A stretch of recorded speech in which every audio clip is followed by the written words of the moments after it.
ठीक है। ठीक है, सो बेटा ये हमारा चैप्टर नंबर कौन सा है? चैप्टर नंबर है ये 8। ठीक है, चैप्टर नंबर ये है 8, चैप्टर 8। ठीक है, और ये भी तुम्हारे पार्ट का सिलेबस का एक पार्ट है। ठीक है, तो इसको भी हमें करना है। तो चैप्टर का नाम देखो क्या है, ग्रेविटेशन। ठीक है, तो चलो स्टार्ट करते हैं। ग्रेविटेशन क्या होता है? ठीक है, तो सबसे पहली चीज जो हमें पढ़नी है, ठीक है, वो यही पढ़नी है कि ग्रेविटेशन होता क्या है। ठीक है, व्हाट इज ग्रेविटेशन? हाँ भाई, कोई बताएगा ग्रेविटेशन क्या पढ़ा है तुमने कभी जिंदगी में? कुछ पढ़ रखा है? What is gravitation? The force of attraction between any two bodies. हाँ, वेरी गुड। देखो, इस दुनिया में, इस यूनिवर्स में, पूरे ब्रह्मांड में, ठीक है, ग्रेविटेशनल फोर्स के अकॉर्डिंग क्या होता है? दो मास वाली ऑब्जेक्ट, मान लो ये मेरे पास एक बॉडी है, ठीक है, और इसका मास कितना है? इसका मास है m1। ठीक है, इसका मास है m1। और यहाँ पर एक दूसरी बॉडी है और इसका मास कितना है? m2। ये देखो, ये इसका मास है m2। तो ये दोनों बॉडीज एक दूसरे को वाला क्या कर रही होंगी? अट्रैक्ट कर रही होंगी, है ना। ये इसको अट्रैक्ट कर रही होगी, देखो ये वाली बॉडी, ये जो सेकंड बॉडी है, ये फर्स्ट बॉडी को अट्रैक्ट कर रही होगी इस डायरेक्शन में। तो ये फर्स्ट पे फोर्स लग रहा है सेकंड की वजह से। सिमिलरली ये जो सेकंड वाली बॉडी है, ये अट्रैक्ट हो रही होगी किसकी वजह से? फर्स्ट वाली की वजह से। मतलब ये वाली बॉडी अट्रैक्ट हो रही है, ठीक है, तो फोर्स 2 पे लग रहा है किसकी वजह से? 1 की वजह से। तो इस पूरी दुनिया में ही ऐसा होता है कि दो अगर मास वाली बॉडी है, ठीक है, तो वो दोनों एक दूसरे को क्या करती हैं? अट्रैक्ट करती हैं। इसी चीज को हम क्या कहते हैं? ग्रेविटेशन कहते हैं। ठीक है, याद रखना। सो अगर कोई पूछ ले what is gravitation, so gravitation is nothing but the force of attraction between any two massive body. ठीक है, so gravitation is the force of attraction. Gravitation is the force of attraction, force of attraction, ठीक है, between any two bodies, between any two bodies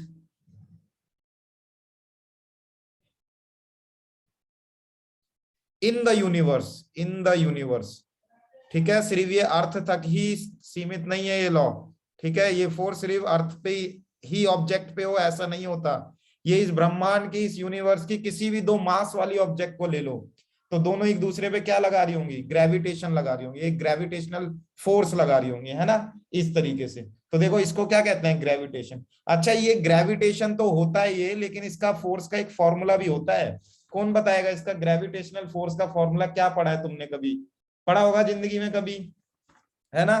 तो देखो, दो मास वाली body एक दूसरे को अट्रैक्ट करती हैं, ठीक है, ये तो पहला पॉइंट है। और कितने से अट्रैक्ट करती हैं ये हमें सबसे पहले बताया था किसने? न्यूटन ने। तो न्यूटन्स लॉ ऑफ ग्रेविटेशन, ठीक है, न्यूटन्स लॉ ऑफ ग्रेविटेशन में उन्होंने बताया था कि जो ग्रेविटेशनल फोर्स होता है किसी भी दो बॉडीज के बीच, ठीक है, सबसे पहली बात ध्यान से सुनना, जो ग्रेविटेशनल फोर्स होता है, ठीक है, वो डिपेंड करता है बॉडी के मासेस पे। ठीक है, दो जितनी ज्यादा मास वाली बॉडी होंगी, वो दोनों एक दूसरे को उतना ज्यादा अट्रैक्ट करेंगे। ठीक है, तो अगर मेरे पास एक छोटी बॉडी है और एक बड़ी बॉडी है, देखो इस तरीके से, अगर मेरे पास ये दो बहुत ही छोटी बॉडीज है, ठीक है, इस तरीके से, ये देखो, हाँ, तो देखो ये इसका मास मान लो कितना है? इसका मास m1 है, इसका मास कितना है? m2 है। ठीक है, तो यहाँ पर ये एक दूसरे को क्या कर रही होंगी? अट्रैक्ट कर रही होंगी, बिल्कुल सही बात है। सिमिलरली अगर मेरे पास एक बड़ी बॉडी है, ठीक है, एक बड़ी बॉडी है और एक छोटी बॉडी है, इस तरीके से ऐसे करके, ठीक है, यहाँ पर एक छोटी बॉडी आ गई। हाँ, तो ये भी देखो एक दूसरे को क्या कर रही होंगी? बालक अट्रैक्ट कर रही होंगी, है ना। m1 m2 ये भी एक दूसरे को अट्रैक्ट कर रही होंगी। लेकिन अगर मैं पूछूं किसमें फोर्स ऑफ अट्रैक्शन ज्यादा लग रहा है, तो क्या बोलोगे? हाँ भाई, क्या बोलोगे? फर्स्ट केस में या सेकंड केस में ज्यादा लग रहा है? तो डेफिनेटली सेकंड केस में ज्यादा फोर्स लग रहा है ना। तो ग्रेविटेशनल फोर्स किस पे डिपेंड करता है? मास पे। जितना ज्यादा मास होगा बॉडी का, उतना ज्यादा वो एक दूसरे को क्या करेंगे? अट्रैक्ट करेंगे। ठीक है, ये पहला फैक्टर फाइंड आउट करा था न्यूटन ने। ठीक है, दूसरा फैक्टर, दो बॉडीज के बीच उतना कम मास होगा जितना ज्यादा डिस्टेंस होगा। सोचो, दो बॉडीज है, ठीक है, ये इनवर्सली प्रोपोर्शनल होता है आर स्क्वायर के। ये सेकंड इक्वेशन है। ठीक है, इसका कहने का क्या मतलब है? मान लो दो बॉडीज यहाँ पर है, ये बॉडी मान लो 1 मीटर के डिस्टेंस पे, ठीक है, अगर इन्हीं दोनों बॉडी को मैं 2 मीटर की डिस्टेंस पे कर दूं, तो डेफिनेटली इनके बीच फोर्स क्या हो जाएगा? कम हो जाएगा, राइट। तो जैसे जैसे दो मास वाली बॉडी के बीच का डिस्टेंस तुम बढ़ाओगे, वैसे वैसे उनके बीच का फोर्स क्या होने लगेगा, कम होने लगेगा। तो ये दो फैक्टर हमें दिखे, इन दोनों फैक्टरों को हमने कंबाइन कर दिया, ठीक है, combining both the equation, combining both equations, ठीक है, बोथ इक्वेशंस। तो बताओ हमारे पास क्या आ गया, हमारे पास आ गया ग्रेविटेशनल फोर्स, ठीक है, डायरेक्टली प्रोपोर्शनल था m1 m2 के, और इनवर्सली प्रोपोर्शनल था r स्क्वायर के, राइट। अब जब भी हम ये डायरेक्टली प्रोपोर्शनल का साइन हटाते हैं, बताओ क्या लगाते हैं हम, एक कांस्टेंट लगाते हैं, है ना। हाँ, तो यहाँ पर बेटा एक कांस्टेंट आ जाएगा, ये कांस्टेंट आ गया, ठीक है, और ये कांस्टेंट हो गया, ये m1 हो गया, ये m2 हो गया, और ये डिवाइड बाय r स्क्वायर हो गया। जानते हो इस कांस्टेंट को क्या कहते हैं, इस कांस्टेंट को डिनोट करते हैं किससे, g से, ठीक है, और इसको क्या कहते हैं, इसको कहते हैं universal gravitational constant, universal gravitational ठीक है, कांस्टेंट, कांस्टेंट, राइट। सो इसको क्या कहते हैं, यूनिवर्सल ग्रेविटेशनल कांस्टेंट। अब बताओ डायरेक्ट फॉर्मूला मेरे पास क्या बना, सबको कंबाइन कर करके, तो ये एफ जी किसके इक्वल हो गया, जी m1 m2 divide by r square, है ना। तो हमारे पास एक ग्रेविटेशनल फोर्स का फॉर्मूला देखो ये आ गया, g m1 m2 divide by r square. तो जब भी मैं तुमसे पूछूं दो मास वाली बॉडी, ठीक है, दो मास वाली बॉडी एक दूसरे को कितने से अट्रैक्ट करती हैं, तो क्या बोलोगे बताओ, बोलोगे सर ये जो अट्रैक्ट कर रही हैं इसका फॉर्मूला कितना है, g m1 m2 divide by r square. बोलो सही सही बात है ये, ठीक है। अच्छा, यहाँ पर जो ग्रेविटेशनल कांस्टेंट की वैल्यू होती है वो तो कुछ ना कुछ होती होगी, तो इस ग्रेविटेशनल कांस्टेंट की वैल्यू कितनी होती है, 6.67, ठीक है, इंटू 10 की पावर -11, ठीक है। अब इसकी यूनिट तुम्हें पता करनी है, कोई बताएगा इसकी यूनिट क्या होगी, देखो इसकी यूनिट होती है न्यूटन मीटर स्क्वायर पर केजी स्क्वायर। अब बताओ ये मैंने कैसे निकाला, तो ये निकालने का बहुत सिंपल तरीका है, ठीक है, ये चीज कैलकुलेट करने का बहुत ही सिंपल तरीका है। कैसे कैलकुलेट करेंगे बताओ, हाँ भाई, एनीवन, इस जी की ये वैल्यू कैसे, ये इसका यूनिट कैसे कैलकुलेट करेंगे, sir m1 m2 upon r square को उधर भेज देंगे तो सर g की वैल्यू वो आ जाएगी सर। हाँ, तो जी की वैल्यू बताओ क्या आ जाएगी, इसको मैं ऐसे लिख सकता हूँ, जी को नहीं, F R square divide by कितना, m1 m2, ठीक है। तो यहाँ पर देखो जरा ध्यान से देखना, फोर्स की जगह क्या आता है, केजी मीटर पर सेकेंड स्क्वायर, ठीक है, डिस्टेंस है तो ये कितना हो जाएगा, मीटर स्क्वायर, ठीक है, और यहाँ पर क्या होगा, ये होगा केजी का स्क्वायर, नीचे दोनों मास है ना, मास इंटू मास, तो केजी का स्क्वायर हो गया, तो एक केजी से ये केजी कैंसिल, है ना। सो बताओ क्या हो जाएगा, फाइनली आंसर हमारा क्या आएगा। अच्छा, इसको इसको वैसे कर सकते हैं, इसको इसकी जगह न्यूटन लिख लो, ठीक है, इसकी जगह न्यूटन लिख लो, तो फोर्स की जगह तो न्यूटन लिख सकते हैं, कैंसिल मत करना इसको।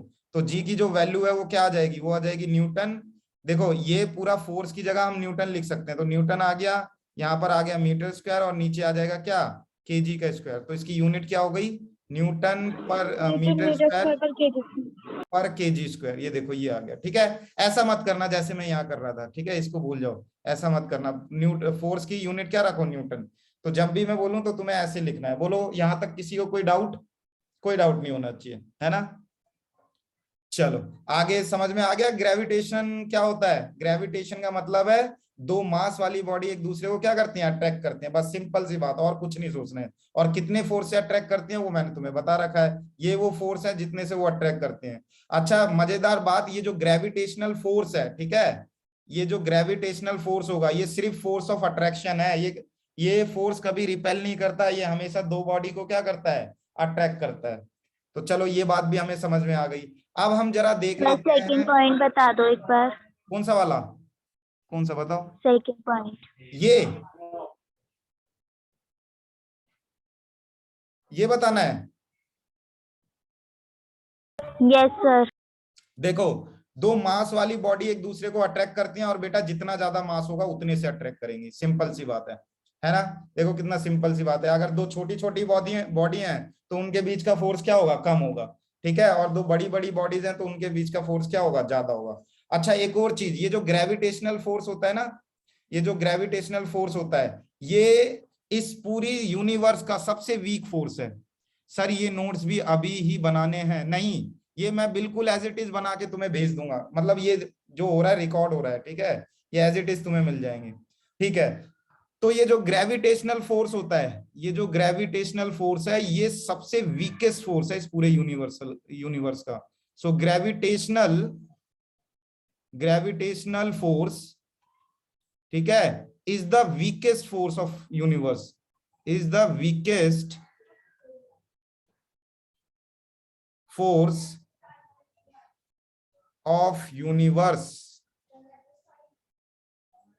ठीक है। अच्छा, ये वीकेस्ट फोर्स क्यों है? देखो इसको ना ऐसे समझते हैं, ऐसे समझते हैं, मैं कह रहा हूं तुम्हारी क्लास में एक रामू है, वही, ठीक है, ये रामू है, ठीक है, हंस रहा है रामू इस चैप्टर को पढ़ के। अब रामू जो है, रामू देखो, रामू जो है वो 60 kg का है, कितने का है? 60 kg का है ना। और वहीं पर एक उसका दोस्त है, कौन उसका दोस्त, कौन है? श्यामू, ठीक है, देखो उसका दोस्त है ये श्यामू, और ये भी हंस रहा है। अच्छा, दोनों ने अभी अभी एक चैप्टर पढ़ा है, कौन सा चैप्टर है ये? कौन सा चैप्टर पढ़ा है? ग्रेविटेशन। अब ये दोनों बोल रहे हैं कि सर ने बताया कि दो मास वाली बॉडी एक दूसरे को अट्रैक्ट करती है ना। अब ये बोले भैया जब दो मास वाली बॉडी एक दूसरे को अट्रैक्ट करती है ना, तो हम एक दूसरे से अटैक क्यों नहीं हो रहे? हम तो सिर्फ 1 मीटर की डिस्टेंस पे खड़े हुए हैं, तो हमें तो एक दूसरे से चिपक जाना चाहिए, है ना। लेकिन तभी इनका फिजिक्स का टीचर आया, उसने बोला बेटा देखो ये जो ग्रेविटेशनल फोर्स है ना, ये बहुत ज्यादा मास वाली बॉडीज के लिए ही एप्लीकेबल है, जनरली देखा जाए, क्योंकि जब तुम अपना ग्रेविटेशनल फोर्स निकालोगे वो बहुत कम आएगा। देखो मैंने ग्रेविटेशनल फोर्स का फॉर्मूला क्या बताया था? G m1 m2 divide bye क्या? r²। देखो ये फॉर्मूला बताया था ना। अब इन्होंने बोला कि सर ने बताया था ये फॉर्मूला होता है, चलो इस फॉर्मूले से अपना वो निकाल के देखते हैं कि फोर्स कितना आ रहा है ना। तो देखो जी की वैल्यू कितनी थी? 6.67 इंटू 10 की पावर क्या? -11, ठीक है। और एक का मास कितना था? 60 kg, दूसरे का मास कितना था? 50 kg, और दोनों के मीटर डिस्टेंस कितना है बताओ? 1 मीटर। तो मीटर में तो मीटर का स्क्वायर कर देंगे यहाँ, है ना। अब जरा ध्यान से देखो यहाँ पर 6.67, ठीक है, ये इतना हो गया, ठीक है, इन दोनों को मल्टीप्लाई कर देंगे तो इतना हो गया, और ये डिवाइड कर दो 1 से, और ये 10 की पावर कितनी हो गई? -11, ठीक है। अच्छा, अगर तुम इन दोनों को सॉल्व भी कर लो, देखो इन दोनों को अगर तुम सॉल्व भी करोगे, ठीक है, इस पूरे सिचुएशन को सॉल्व करोगे, तो आंसर कितना आना है? देखो 18 या 19 के अप्रोक्स आना है, ऐसे आना है।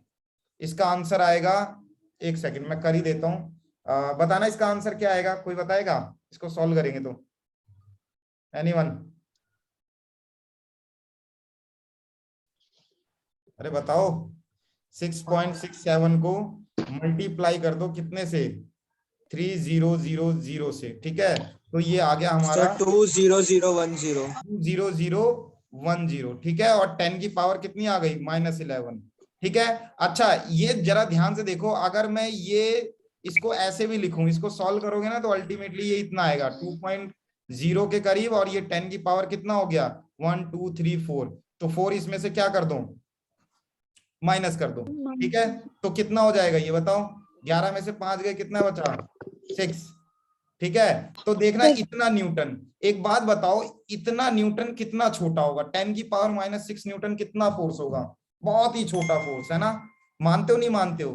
तो इनके बीच जो फोर्स का ऑर्डर होगा ना, इनके बीच जो फोर्स लग रहा होगा, वो लगभग 10 की पावर -6 न्यूटन में है। और बेटे इतने फोर्स में तो ये दोनों एक दूसरे को मूव करते हुए नहीं दिखेंगे, है ना। ये दोनों एक दूसरे को मूव करते हुए नहीं दिखेंगे। देखो इनके बीच जो फोर्स लग रहा है वो कितने ऑर्डर का है? वो 10 की पावर -6 न्यूटन है, और ये बहुत ही छोटा फोर्स है, बहुत छोटा फोर्स।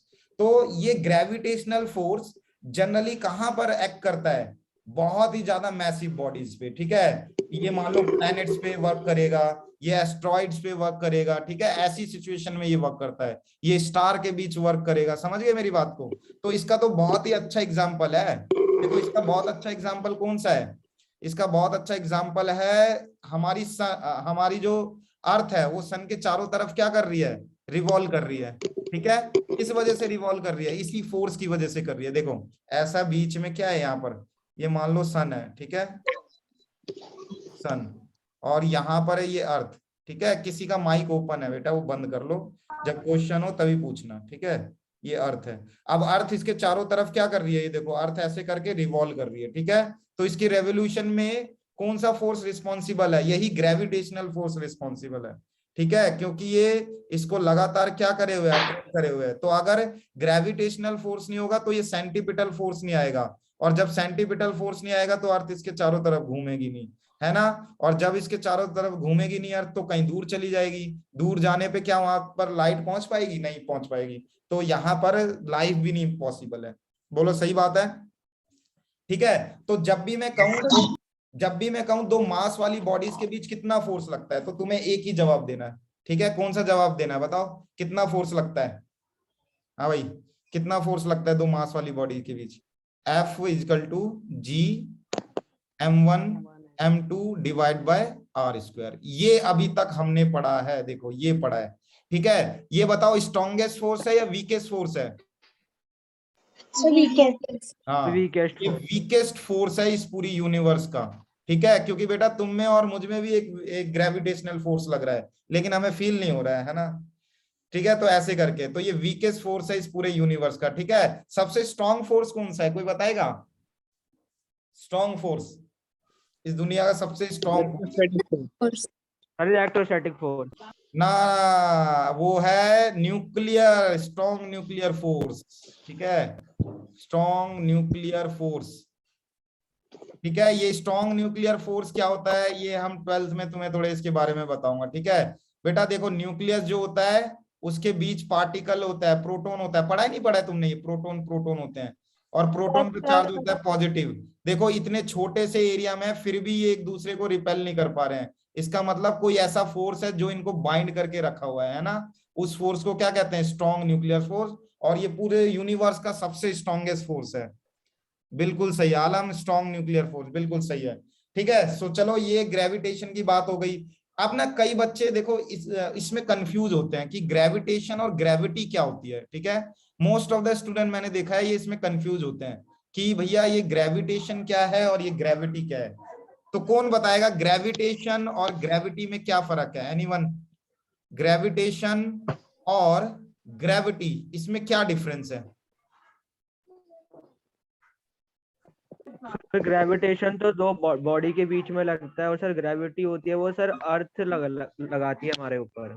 हाँ देखो बहुत सही जवाब दिया है, ठीक है। ग्रेविटेशन का मतलब है, देखो ग्रेविटेशन जब भी मैं कहूं ना तो ग्रेविटेशन का मतलब है कोई सी भी दो रैंडम बॉडी इस पूरे यूनिवर्स की, ठीक है। मान लो ये है हमारा सन, ठीक है, और ये है कोई एस्ट्रॉइड, ये कोई एस्टेरॉइड पास कर रहा है उससे, तो ये कोई एस्ट्रॉइड है, ठीक है। इन दोनों के बीच जो फोर्स लग रहा है, ठीक है, वो ग्रेविटेशनल फोर्स में आ जाएगा, ठीक है। किस में आ जाएगा? ग्रेविटेशनल फोर्स में, ठीक है, ग्रेविटेशनल फोर्स। लेकिन जरा ग्रेविटी देखना क्या होता है।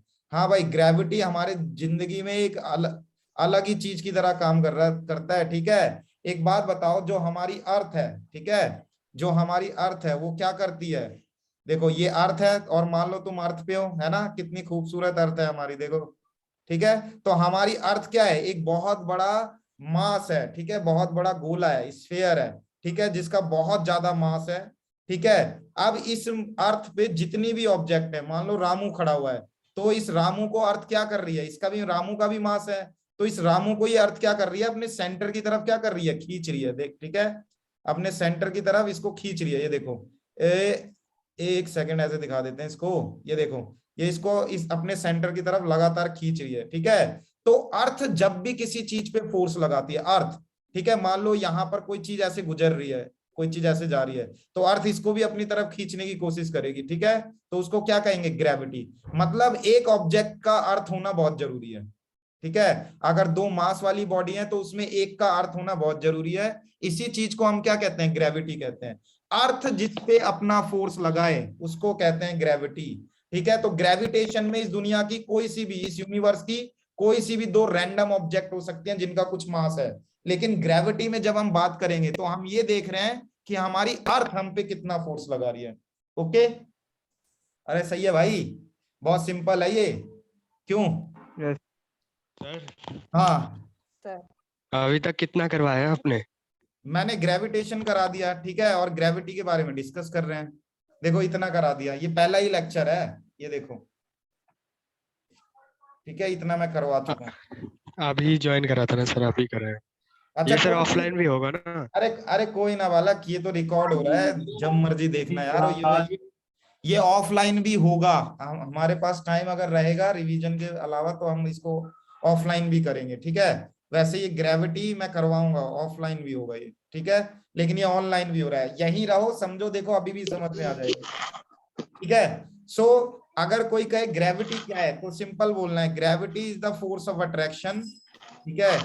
ग्रेविटी इज द, म्यूट कर लो अपने को, gravity is the force of attraction, ठीक है। फोर्स ऑफ अट्रैक्शन है ये किसके किसके बीच, between the earth, between the earth, ठीक है। अर्थ का होना बहुत जरूरी है भाई, तभी ग्रेविटी डिफाइन होता है, ठीक है। Between the earth and any object, and any object lying on it,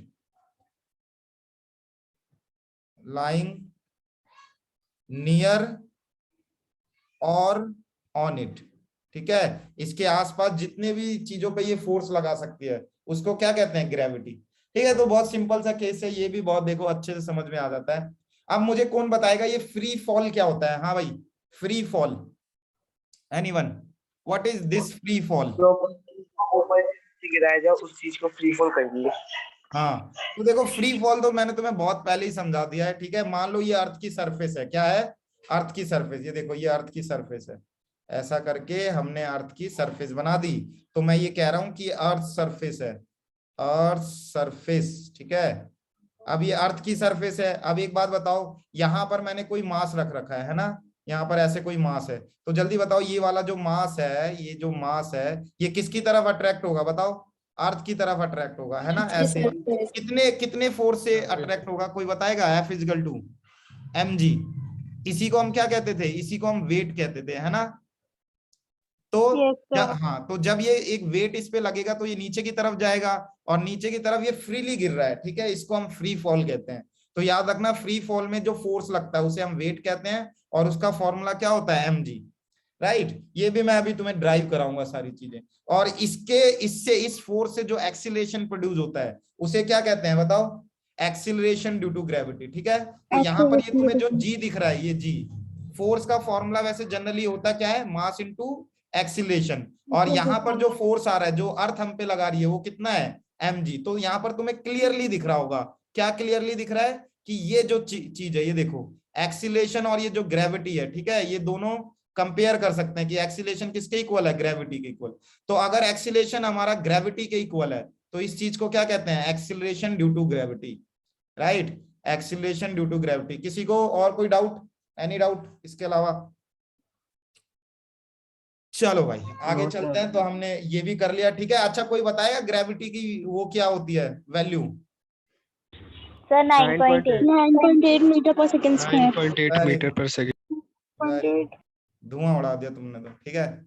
चलो तुम्हें ये भी आता है, चलो अब आगे बढ़े, ये भी हमने कर लिया, ठीक है। तो जब भी कोई वेट पूछे तो वेट बता देना उसको, mg होता है 9.8 और 10, हाँ बिल्कुल सही है। 10 हम कब लेते हैं, जब सिचुएशन इजी करनी होती है, ठीक है। तो चलो ये भी हो गया हमारे पास, ठीक है। चलो अब आगे बढ़ते हैं।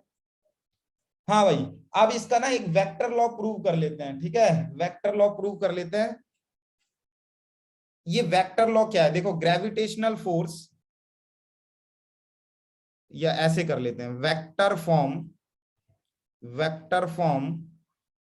Of law of gravitation, law of gravitation. भाई ये थोड़ी दमदार चीजें हैं, इसको देख लेना ध्यान से। Vector form of law of gravitation, मतलब लॉ ऑफ ग्रेविटेशन को वेक्टर फॉर्म में देखेंगे, है ना। और ये इससे क्या पता चलता है, सर टॉर्क भी बता दीजिए। टॉर्क इस चैप्टर में नहीं है बालक, टॉर्क के लिए जैसे ये चैप्टर खत्म हो जाएगा, 2-3 क्लास में ये चैप्टर खत्म हो जाएगा, तो मैं चैप्टर 7 भी इसी में ही कराऊंगा, ठीक है। ऑनलाइन ले लूंगा, वो वैसे भी कराऊंगा, ऑफलाइन भी और ऑनलाइन भी, ठीक है।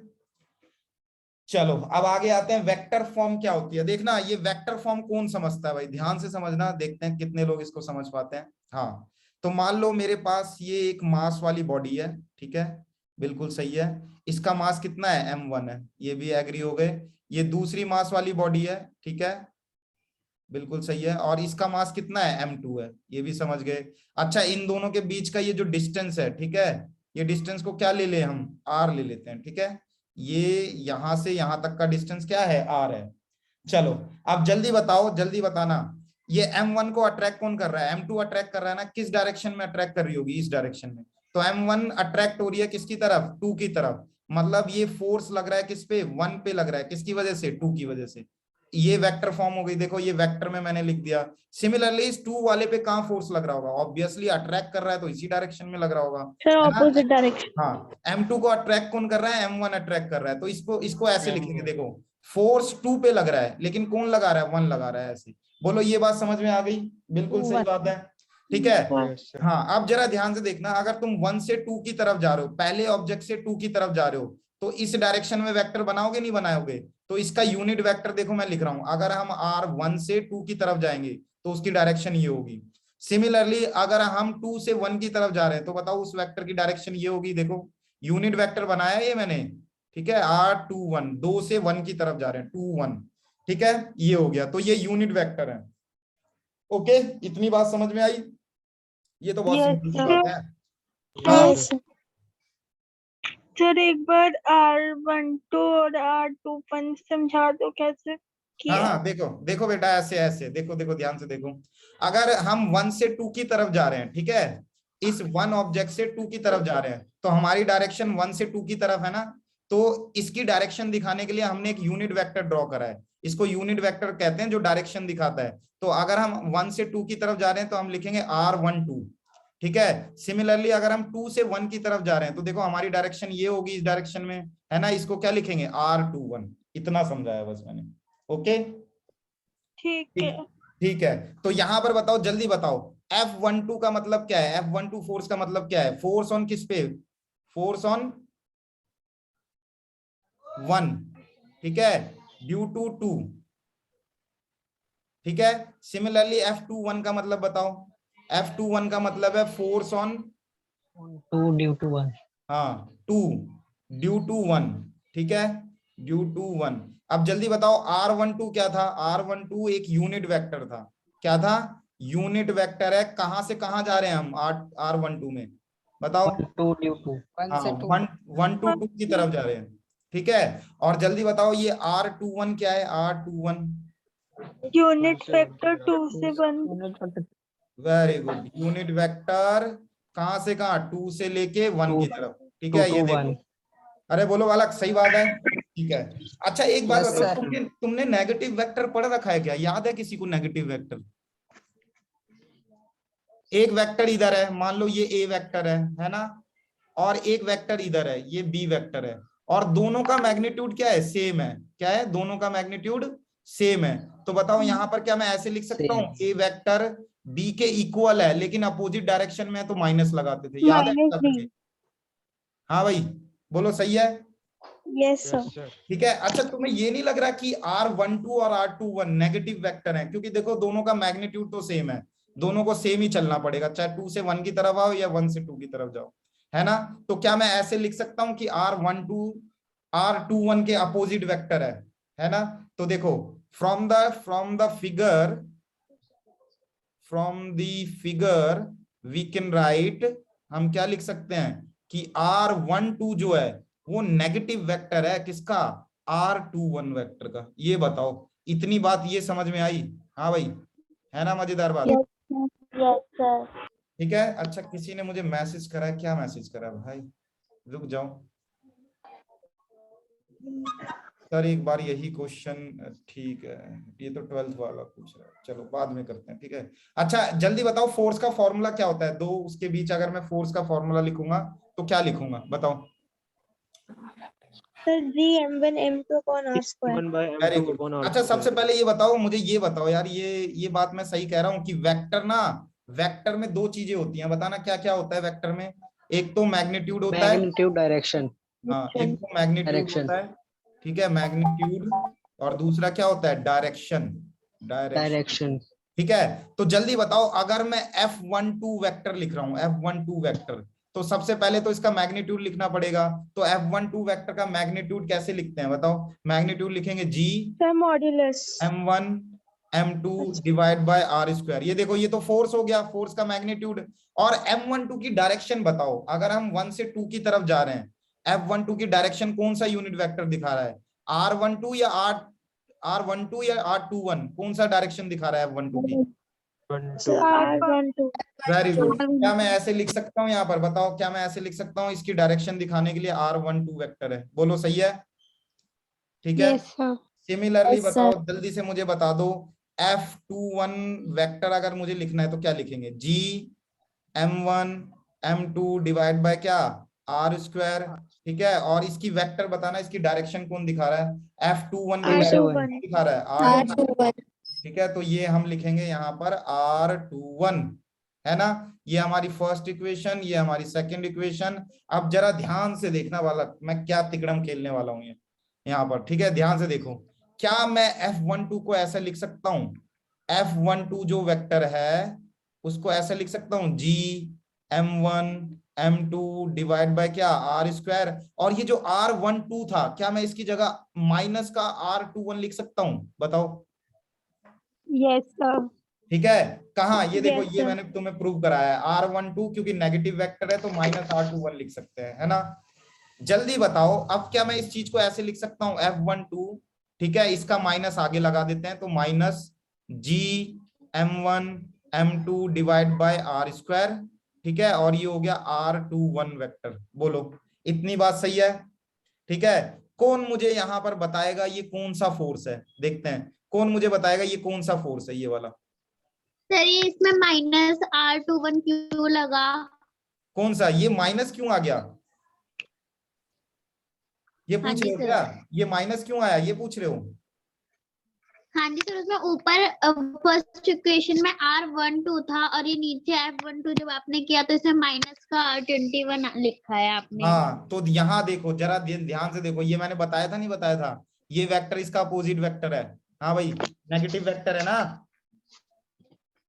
तो बताओ, अब जब भी मैं r12 को रिप्लेस करूंगा तो क्या मैं r12 की जगह माइनस r21 नहीं लिख सकता? लिख सकता हूं। ठीक है, तो देखो मैंने कुछ नहीं करा, इस r12 की जगह मैंने क्या पुट कर दिया है, माइनस का r21। ठीक है, और ये माइनस बाहर आके यहां पर आ गया और ये हो गया है। जल्दी बताओ ये कौन सा फोर्स दिख रहा है तुम्हें, कौन बताएगा? सर ये न्यूटन लॉ ऑफ ग्रेविटेशन। हाँ, ये न्यूटन लॉ ऑफ ग्रेविटेशन है। कौन सा वाला है, क्या ये तुम्हें ये नहीं लग रहा है ये f21 फोर्स है? ये 2 1 पे लगा रही है सर। हाँ, ये देखो, यस सर। ये वाली चीज क्या तुम्हें ये नहीं दिख रही है, ये देखो, है ना। Yes sir. तो क्या मैं Sir. इसको ऐसे लिख सकता हूँ, ऐसे लिख सकता हूँ, जल्दी बताओ, f12 इक्वल है किसके, माइनस f21 के। ठीक है, जल्दी बताओ ये डेरिवेशन, ये इक्वेशन तुमने कहाँ देखी है, कौन बताएगा? Newton third law. Sir very good, relative. ये होता है Newton's third law of motion, Newton's third law of motion, third law of motion. ठीक है, अच्छा इससे क्या समझे तुम, Newton third law of motion से क्या समझे? देखो इससे ना इतनी ट्रिमेंडियस बात सामने आने वाली है कि मैं क्या बताऊं। देखो हमेशा याद रखना, ग्रेविटेशनल फोर्स एक दूसरे के अपोजिट होता है और एक दूसरे के इक्वल होता है। इसका क्या मतलब है, इसका देखो ये मतलब है, एक बात बताना, ये यहाँ पर अर्थ है, ठीक है, यहाँ पर ये अर्थ है, और यहाँ पर मान लो कोई ऑब्जेक्ट है, ये कोई ऑब्जेक्ट है, ठीक है, तो अर्थ इसको बताओ क्या करेगी, अपनी तरफ अट्रैक्ट करेगी नहीं करेगी? ठीक है, यस सर, करेक्ट। सिमिलरली ये ऑब्जेक्ट भी अर्थ को क्या करेगा, अपनी तरफ अट्रैक्ट करेगा नहीं करेगा? ठीक है, तो देखो अगर मैं तुमसे ये कह रहा हूं, अगर मैं तुमसे ये कह रहा हूं कि अर्थ इसको 10 न्यूटन से खींच रही है अपनी तरफ, तो बेटा ये छोटी वाली बॉडी भी इस अर्थ को अपनी तरफ कितने से खींच रही है, 10 न्यूटन से। ये अजीब बात नहीं लगी तुम्हें? यस। है ना? Yes sir. तुम्हें ये नहीं लग रहा कि भाई अर्थ अर्थ हमें जितने से खींच रही है, क्या हम भी अर्थ को उतने से खींच रहे हैं? तो ये ऑब्जेक्ट अर्थ की तरफ क्यों जा रही है, अर्थ इसकी तरफ क्यों नहीं चली जा रही है ना? बहुत सिंपल सा केस है, अगर तुम ऊपर से किसी भी ऑब्जेक्ट को छोड़ते हो तो अर्थ उस पर जितना फोर्स लगा रही है वो छोटी ऑब्जेक्ट भी अर्थ पे उतना फोर्स लगा रही है, लेकिन मूवमेंट किसकी दिखाई देती है तुम्हें, छोटी ऑब्जेक्ट की या बड़ी ऑब्जेक्ट की? जल्दी बताओ। छोटी ऑब्जेक्ट। छोटी ऑब्जेक्ट।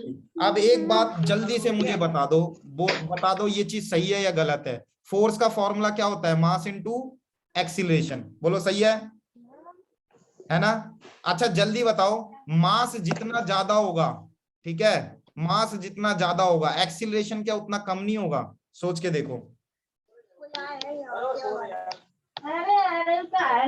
बंद कर लो बेटा, म्यूट कर लो अपने को, म्यूट करो।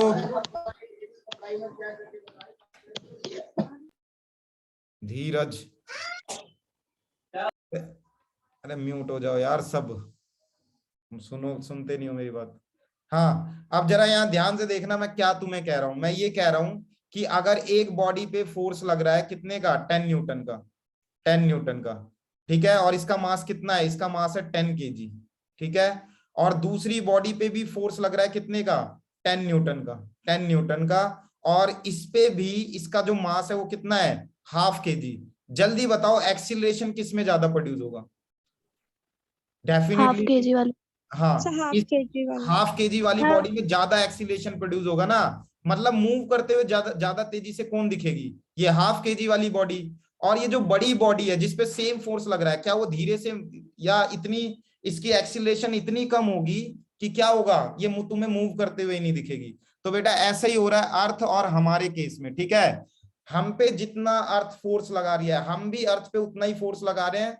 अब क्योंकि अर्थ का मास हमसे बहुत ज्यादा है, ठीक है, अर्थ का मास हमसे बहुत बहुत ज्यादा है, इसलिए उसकी एक्सीलरेशन क्या होगी, अप्रोक्स जीरो के इक्वल, मतलब इतनी कम है कि वो जीरो के इक्वल तुम्हें नजर आएगी, मतलब तुम्हें लगेगा ही नहीं कि अर्थ उसकी तरफ मूव करी है। लेकिन जो दूसरी ऑब्जेक्ट है उसका मास अर्थ की कंपैरिजन में इतना कम है कि उसकी एक्सीलरेशन इतनी ज्यादा प्रोड्यूस होगी कि वो चलते हुए तुम्हें दिखेगी, ठीक है। तो जनरली अगर कोई इंसान तुम्हें कह दे कि जो हम फोर्स अर्थ पे लगा रहे हैं, क्या अर्थ भी हम पे वही फोर्स लगा रहे हैं, तो बात क्या है, सेम है। और अगर वो पूछे कि हम क्यों मूव करते हैं अर्थ की तरफ, अर्थ हमारी तरफ क्यों नहीं आ गई, है ना, तो क्या बोलोगे, तुम इतना बोलोगे कि अर्थ का मास क्या है, बहुत ज्यादा है, इसलिए उसकी एक्सीलरेशन हमें क्या दिख रही है, बहुत कम, अप्रोक्स जीरो, ठीक है, इतना कम हो जाएगा। मेरा नेट बंद हो गया सर, एक बार दोबारा ये बता देना। बेटा रिकॉर्ड हो रहा है, देख लेना, ठीक है, पूरी वीडियोस है, आराम से बैठ के देखना, ठीक है, शुरू से एंड तक। और ये लेक्चर भी शायद खत्म होने वाला है ना, टाइम होने वाला है, टाइम होने वाला है, नहीं होने वाला है, होने वाला है, ठीक है। सर तो दोबारा रिजॉइन करना है? हाँ दोबारा रीजॉइन करो, इसको खत्म करते हैं चैप्टर, ठीक है, चैप्टर हमें खत्म करना है किसी भी। सर ये क्लास कब तक चलेगी? बस बेटा आधे घंटे और, 9 से 10 चलनी चाहिए ना, अभी तो 9:38 ही हो रहा है, ठीक है, एक क्लास और ले लेते हैं इसकी, चलो ज्वाइन करो।